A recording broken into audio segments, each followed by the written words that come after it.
Preuve méconnue du christianisme, l'Évangile prédit l'avenir.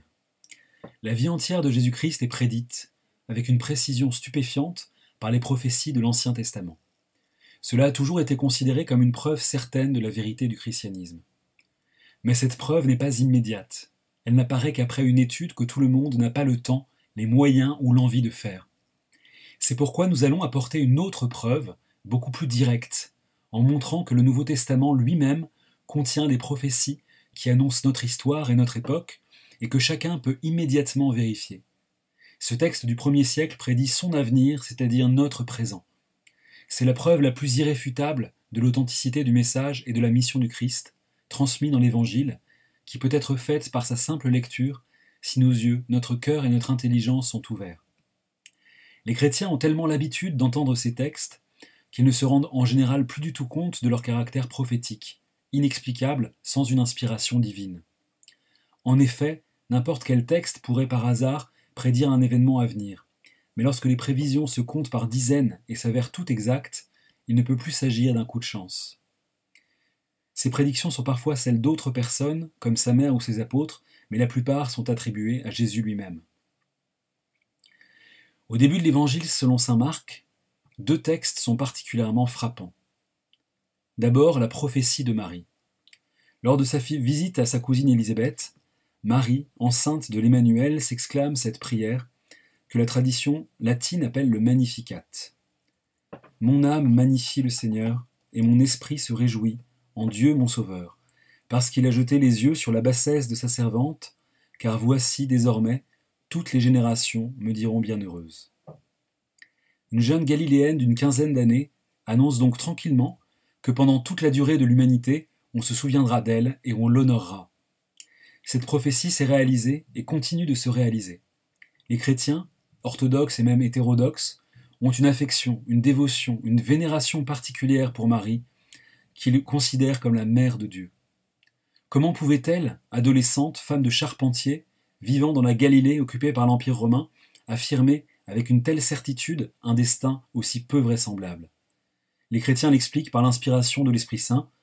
Les incrédules n'ont pas d'explication alternative. Ensuite, la prophétie de Siméon. Quelque temps plus tard, après la naissance de Jésus, ses parents l'amènent au temple pour être circoncis. C'est à ce moment qu'il rencontre le prophète Siméon, dont voici les paroles. « Maintenant, ô Maître souverain, tu peux laisser ton serviteur s'en aller en paix, selon ta parole, car mes yeux ont vu le salut que tu préparais à la face des peuples, lumière qui se révèle aux nations et donne gloire à ton peuple Israël. » Siméon les bénit et dit à Marie, sa mère, « Voici cet enfant est destiné à amener la chute et le relèvement de plusieurs en Israël et à devenir un signe qui provoquera la contradiction. » Luc chapitre 2, versets 29 à 34. Prophétie réalisée. Jésus-Christ a été révélé aux nations, c'est-à-dire aux païens, et est devenu la plus grande gloire, mais aussi le plus grand sujet de controverse qui ait existé parmi les Juifs. C'est la reconnaissance de sa messianité qui a divisé en deux le peuple hébreu. Ceux qui l'ont reconnu comme le Messie ont constitué l'Église, que des païens ont ensuite rejoint. Ceux qui ont refusé de le reconnaître ont fondé le judaïsme talmudique. Comment Siméon a-t-il pu prévoir que Jésus serait à la fois lumière des nations et signe de contradiction pour le peuple d'Israël? L'évangéliste, Luc, l'explique par le fait que l'Esprit Saint reposait sur lui. Les incrédules n'ont pas d'explication alternative. Ces deux exemples de prédictions déjà réalisées sont déjà en eux-mêmes saisissants. Mais il y a plus et mieux les prophéties de Jésus rapportées dans les évangiles. En effet, le Christ lui-même est prophète. Pour nous concentrer uniquement sur ce que chacun peut vérifier par soi-même, nous n'évoquerons qu'en passant les prophéties que Jésus a faites concernant sa trahison, sa mort, sa résurrection et son ascension. Il faut quand même signaler qu'il a annoncé tous ces événements avant qu'ils ne se produisent, comme il a annoncé la destruction de Jérusalem par les Romains, qui aura lieu un peu moins de 40 ans après sa mort, en l'an 70. Mais il ne s'est pas arrêté là. Il a prévu des événements qui surviendraient bien plus tard et dont nous pouvons tous vérifier qu'ils ont bien eu lieu. D'abord, il a annoncé l'expansion de l'Évangile dans le monde entier, la conversion des païens et la chute d'une partie des Juifs. Cette bonne nouvelle du royaume sera prêchée dans le monde entier pour servir de témoignage à toutes les nations. Matthieu 24, 14. Comment pouvait-il savoir, charpentier galiléen devenu prédicateur itinérant, que son message serait un jour connu partout? Concernant la femme pécheresse qui oint de parfum ses pieds, que le pape Saint Grégoire le Grand identifie à Marie-Madeleine, Jésus annonce encore « Je vous le dis en vérité, partout où cette bonne nouvelle sera prêchée dans le monde entier, on racontera aussi en mémoire de cette femme ce qu'elle a fait. » Matthieu 26, 13. Comment pouvait-il savoir que le souvenir de cet événement, qui pourrait paraître anodin, ne se perdrait jamais et nulle part? Il dit encore « Or je vous déclare que plusieurs viendront de l'Orient et de l'Occident et seront à table avec Abraham, Isaac et Jacob dans le royaume des cieux. Mais les fils du royaume seront jetés dans les ténèbres du dehors, où il y aura des pleurs et des grincements de dents. » Matthieu 8, 11, 12. Quelle probabilité y avait-il à cette époque de puissance mondiale de l'Empire que les Romains païens, entre autres, reconnaîtraient un jour le Dieu d'un petit peuple oriental qu'ils avaient, avec bien d'autres, mis sous leur joug? Par ailleurs, ce passage évoque aussi le refus obstiné de beaucoup de Juifs, les fils du royaume, de reconnaître en Jésus le Messie. Comment se fait-il qu'il l'ait prévu? L'Église durera jusqu'à la fin du monde. Simon-Pierre répondit, « Tu es le Christ, le Fils du Dieu vivant. Tu es heureux, Simon, fils de Jonas, car ce ne sont pas la chair et le sang qui t'ont révélé cela, mais c'est mon Père qui est dans les cieux. Et moi je te dis que tu es Pierre, et que sur cette pierre je bâtirai mon Église, et que les portes de l'enfer ne prévaudront point contre elle. » Matthieu 16, 17, 18. Ce célèbre passage de l'Évangile indique la fondation de l'Église sur la confession de foi de Saint-Pierre. Cette Église indestructible est construite sur la certitude que Jésus de Nazareth est bien le Christ, le Fils du Dieu vivant. Le fait que l'Église orthodoxe, la seule qui n'ait jamais rien modifié à sa doctrine, existe toujours presque 2000 ans après la mort et la résurrection du Christ, confirme la vérité de son enseignement. Allez, faites de toutes les nations des disciples, les baptisant au nom du Père, du Fils et du Saint-Esprit. Enseignez-leur à observer tout ce que je vous ai prescrit, et voici, je suis avec vous tous les jours jusqu'à la fin du monde. Ou encore, le ciel et la terre passeront, mais mes paroles ne passeront point. Prophétie en voie de réalisation. La bonne nouvelle a été annoncée à la terre entière, contre toute vraisemblance. Et les chrétiens savent que c'est parce que le Christ est toujours présent dans son Église à jamais. Certes, la fin du monde n'est pas venue, mais plus le temps passe, plus on s'en rapproche, et plus cette prédiction se confirme. Le christianisme aurait pu ne durer que quelques dizaines ou centaines d'années. Après tout, beaucoup de religions ou de sectes ont disparu. Mais ce n'est pas le cas de l'Église. Comment son fondateur aurait-il pu savoir, s'il n'avait été qu'un homme ordinaire, que son Église, dépositaire de ses paroles, demeurerait toujours non seulement dans l'espace, mais aussi dans le temps? Une fois encore, les chrétiens le savent, mais les incrédules n'ont pas d'explication alternative. L'annonce des persécutions. Une des choses les plus étranges dans le discours de Jésus est qu'il annonce à ses disciples qu'ils seront persécutés à cause de lui.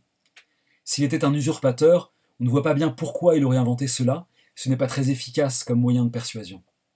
Quelques exemples, parmi beaucoup d'autres. « Heureux serez-vous lorsque les hommes vous haïront, lorsqu'on vous chassera, vous outragera, et qu'on rejettera votre nom comme infâme à cause du Fils de l'homme. Réjouissez-vous en ce jour-là, et tressaillez d'allégresse, parce que votre récompense sera grande dans le ciel, car c'est ainsi que leur Père traitait les prophètes. » Luc chapitre 6, verset 22. « Souvenez-vous de la parole que je vous ai dite. Le serviteur n'est pas plus grand que son maître. S'ils m'ont persécuté, ils vous persécuteront aussi. S'ils ont gardé ma parole, ils garderont aussi la vôtre. » Jean chapitre 15, verset 20. « Je vous ai dit ces choses, afin qu'elles ne soient pas pour vous une occasion de chute. Ils vous excluront des synagogues. Et même l'heure vient où quiconque vous fera mourir croira rendre un culte à Dieu. » Jean chapitre 16, versets 1 et 2. Chacun sait que le christianisme naissant a été poursuivi avec acharnement pendant 3 siècles par l'Empire romain païen. L'Empire a fini par devenir chrétien, ce qui est un miracle inouï, mais les persécutions n'ont pourtant pas cessé, sévissant contre les orthodoxes de la part d'hérétiques ou contre les missionnaires en terres restées païennes, avant que l'islam ne débute son expansion meurtrière sur les terres chrétiennes. Le paroxysme de cette persécution a été atteint en Russie pendant la révolution bolchevique, où des dizaines de millions d'orthodoxes, laïcs, religieux ou clercs ont été massacrés, torturés, déportés ou emprisonnés en raison de leur foi. Aujourd'hui encore, le christianisme, sous toutes ses formes, est la religion la plus persécutée du monde. Pour la seule année 2019, on déplore 245 millions de chrétiens persécutés, 4305 chrétiens tués et 3150 chrétiens emprisonnés au seul motif de leur foi. À quoi s'ajoutent 1847 églises volontairement endommagées ou détruites. Pourquoi cette haine et cette violence perpétuelle? Le paradoxe est que plus les ennemis du Christ tentent d'éradiquer la foi, plus ils témoignent pour lui et manifestent sa puissance. Les hommes ne peuvent lutter contre Dieu et personne ne pourra détruire l'Église. Encore une prophétie réalisée. L'annonce des faux Christ et des faux prophètes. Gardez-vous des faux prophètes. Ils viennent à vous en vêtements de brebis, mais au-dedans ce sont des loups ravisseurs. Vous les reconnaîtrez à leurs fruits. Cueille-t-on des raisins sur des épines ou des figues sur des chardons? Matthieu 7, 15, 16. Plusieurs viendront sous mon nom, disant « C'est moi qui suis le Christ », et ils séduiront beaucoup de gens. Matthieu 24, 5. Car il s'élèvera de faux Christ et de faux prophètes. Ils feront des prodiges et des miracles pour séduire les élus s'il était possible. Marc 13, 22. Ces prophéties peuvent être comprises de plusieurs façons, toutes exactement accomplies. D'abord, les faux prophètes sont les membres du Sanhédrin qui, prétendant parler au nom de Dieu, ont refusé de reconnaître Jésus-Christ pour le Messie attendu par Israël. Ces membres du Sanhédrin sont ceux qui ont initié le judaïsme actuel, fondé sur le refus de la messianité de Jésus, comme nous le démontrons dans nos vidéos sur le judaïsme. Mais on pense aussi forcément au plus célèbre des imposteurs, celui qu'on appelle parfois le prophète tout court, par antonomase, Mohammed, le fondateur de l'islam, qui pourtant n'a jamais prédit aucun événement futur. Supercherie tragique, ayant séduit beaucoup de gens, l'islam est la deuxième religion en nombre de fidèles dans le monde, en plus d'être la plus violente. Je vous renvoie à notre vidéo sur l'islam. Mais l'expression faux Christ est aussi susceptible de plusieurs interprétations qui se complètent sans s'opposer. Un faux Christ, c'est d'abord un faux Messie. Christos en grec signifie la même chose que Messia en hébreu, c'est-à-dire celui qui est oint par Dieu. Parmi les Juifs, il y a au moins une trentaine de prétendants à la messianité, de Judas le Galiléen au début de notre ère à Jacob Frank au XVIIIe siècle. Mais aucun de ces candidats ne remplit les conditions annoncées par les prophètes de l'Ancienne Alliance, et pour cause. Un faux Christ, c'est aussi un imposteur qui se fait passer pour Jésus-Christ lui-même, revenu sur terre. On ne compte plus depuis 2000 ans les hurluberlus plus ou moins sincères qui se prétendent le Christ du second avènement. Phénomène qui se poursuit aujourd'hui avec le russe Vissarion ou le français Sylvain Durif. Je suis le grand monarque. C'est-à-dire qu'en fait, j'incarne l'énergie du Christ cosmique, ce qu'on appelle le Christ cosmique. C'est pas Jésus, hein. Il y a Jésus d'un côté et il y a le Christ de l'autre. Le Christ étant l'enseignant de Jésus, celui qu'on appelle Melchisadok. C'est un maître spirituel qui est dans le cosmos, donc, et qui accompagne les êtres de lumière qu'on appelle la confédération des maîtres du cœur sacré, parmi lesquels on retrouve donc Jésus, on retrouve Bouddha, on retrouve la Vierge Marie. Un faux Christ, enfin, c'est aussi une fausse doctrine sur le Christ, une hérésie. Une des paroles de Jésus transmises par la tradition, bien qu'elle ne soit pas mentionnée dans les évangiles, est « il y aura des schismes et des hérésies ». Il suffit de se pencher un peu sur l'histoire du christianisme pour voir le parfait accomplissement de cette prédiction. De la primitive église fondée par le Christ et développée par les apôtres sont sorties des centaines de divisions ou de sectes, dont certaines ont disparu et d'autres subsistent. Aujourd'hui, le nombre total de chrétiens est évalué à 2,4 milliards, ce qui fait du christianisme la religion comptant le plus d'adeptes au monde. Les églises chrétiennes sont regroupées en différentes branches, dont les principales sont le catholicisme, le christianisme orthodoxe et le protestantisme, représentant respectivement 51, 11 et 38% du total des chrétiens. Quelle que soit l'église qu'on estime la seule authentique, et nous démontrerons qu'il s'agit bien de l'église orthodoxe, chacun peut constater encore une fois que la prophétie s'est réalisée. La division entre différentes branches rivales du christianisme est annoncée encore plus clairement par les apôtres Pierre et Paul. Il y a eu parmi le peuple de faux prophètes, il y aura de même parmi vous de faux docteurs qui introduiront les sectes pernicieuses et qui, reniant le maître qui les a rachetés, attireront sur eux une ruine soudaine. Deuxième épître de Saint Pierre, chapitre 2, versets 1 à 3. Prenez donc garde à vous-même et à tout le troupeau sur lequel le Saint-Esprit vous a établi évêque, pour paître l'Église du Seigneur, qu'il s'est acquise par son propre sang.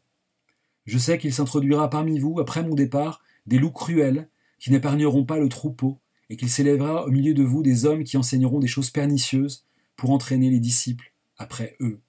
Actes 20, 28, 30. Mais l'Esprit dit expressément que dans les derniers temps, quelques-uns abandonneront la foi pour s'attacher à des esprits séducteurs et à des doctrines de démons. 1 Timothée 4, 1, 2.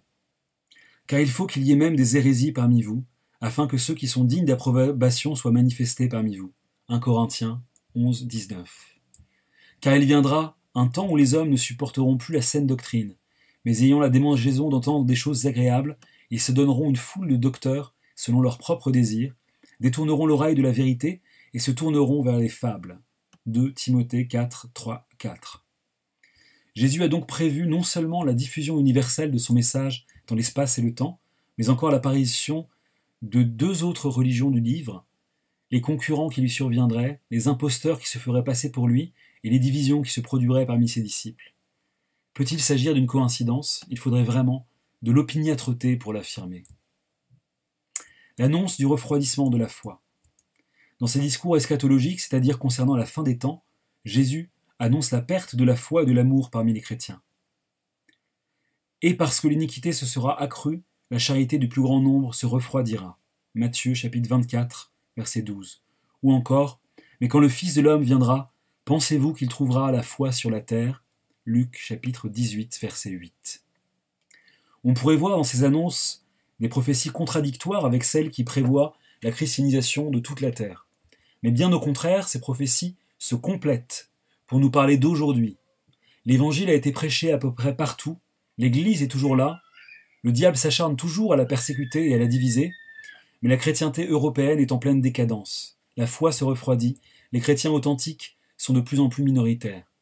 La déchristianisation de l'Occident post-moderne a donc, elle aussi, été prédite par Jésus.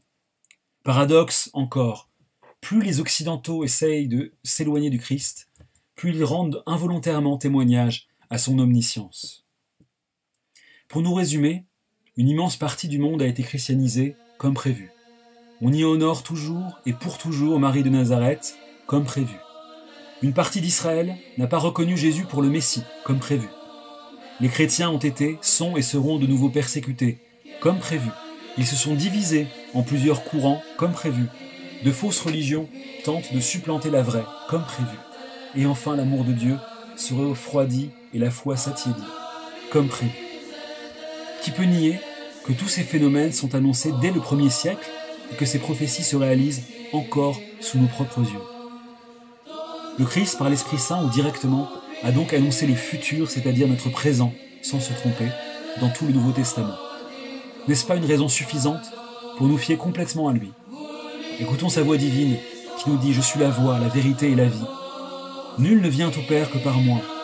Je suis l'alpha et l'oméga, le commencement et la fin. » C'est une évidence, le Christ est Dieu fait homme, venu pour nous sauver par son Église. Il nous reste à montrer que cette Église est l'Église orthodoxe.